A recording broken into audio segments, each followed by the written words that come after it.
Banana ಕಡುಬು ಅಥವಾ ಸಪಾದ ಭಕ್ಷದ ಕಡುಬು ಮಾಡಲು ಬೇಕಾಗುವ ಸಾಮಗ್ರಿಗಳು. ಮೊದಲಿಗೆ ನಾವು 1 ಬೌಲ್ನಷ್ಟು ಚಿರೋಟಿ ರವೆ ತೆಗೆದುಕೊಳ್ಳೋಣ.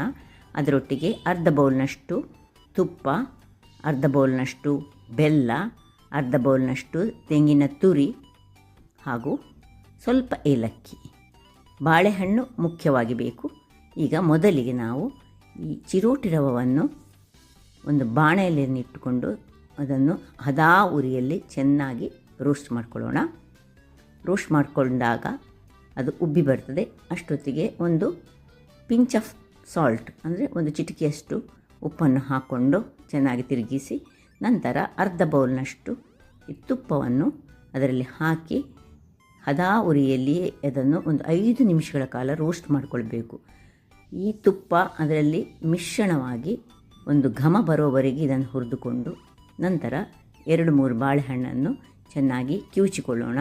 ಕಿವುಚಿಕೊಂಡಂತಹ ಬಾಳೆಹಣ್ಣನ್ನು ಅದಕ್ಕೆ ಇನ್ನು ಏನು ಹುರಿದುಕೊಂಡಿದ್ದೇವೆ ಆ ಒಂದು ರವಾವನ್ನು ಹಾಕ್ಕೊಂಡು ಚೆನ್ನಾಗಿ ಮಿಕ್ಸ್ ಮಾಡೋಣ.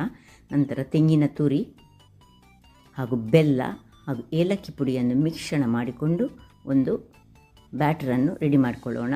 ಅಂದರೆ ಇದಕ್ಕೆ ನೀರು ಸೇರಿಸಲಿಕ್ಕಿಲ್ಲ, ಈ ಬಾಳೆಹಣ್ಣಿನಲ್ಲಿರುವ ನೀರೇ ಅದಕ್ಕೆ ಸರಿಯಾಗ್ತದೆ. ಬೇಕಿದ್ದರೆ ಮಾತ್ರ ಒಂದು ಚಮಚದಷ್ಟು ನೀರನ್ನು ಮೇಲೆ ಸಿಂಪಡಿಸಿಕೊಳ್ಳಬಹುದು ಅಗತ್ಯ ಇದ್ದರೆ ಮಾತ್ರ, ಆದರೆ ಅಗತ್ಯ ಬರುವುದಿಲ್ಲ. ನಂತರ ಈ ಒಂದು ಚೆನ್ನಾಗಿ ಮಿಶ್ರಣ ಮಾಡಿದಂತಹ ಈ ಬ್ಯಾಟರನ್ನು ನಾವು ಒಂದು ಬಾಳೆ ಎಲೆಗಳಿಗೆ ಸವರಿ ಅದನ್ನು ತೆಳುವಾಗಿ ಸವರಿಕೊಳ್ಬೇಕು.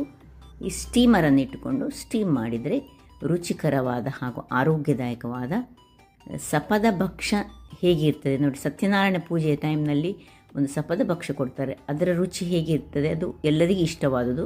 ಅದೇ ರೀತಿಯಲ್ಲಿ ಬರುವಂತಹ ಈ ಒಂದು ಕಡುಬು ಮಕ್ಕಳಿಗಂತೂ ತಿನ್ನಲು ಬಹಳ ಖುಷಿಯಾಗ್ತದೆ, ಆರೋಗ್ಯಕ್ಕೂ ಬಹಳ ಉತ್ತಮ. ಹಾಗಾಗಿ ಈ ಒಂದು ಕಡುಬನ್ನು ಮಾಡಿ ನೋಡಿ ಆನಂದಿಸಿ ಅಂತ ಹೇಳುತ್ತಾ, ಡಿಟೇಲ್ ರೆಸಿಪಿ ನಿಮಗೆ ಬೇಕಿದ್ದರೆ ಬೋಳೂರು ಸುವರ್ಣ ಚಾನಲನ್ನು ವಿಸಿಟ್ ಮಾಡಿ. ಅದರಲ್ಲಿ ಯಾವ ರೀತಿಯಲ್ಲಿ ಕ್ಲೀನಾಗಿ ಮಾಡುವುದೆಂದು ನಾನು ತೋರಿಸ್ಕೊಟ್ಟಿದ್ದೇನೆ. ಧನ್ಯವಾದಗಳು.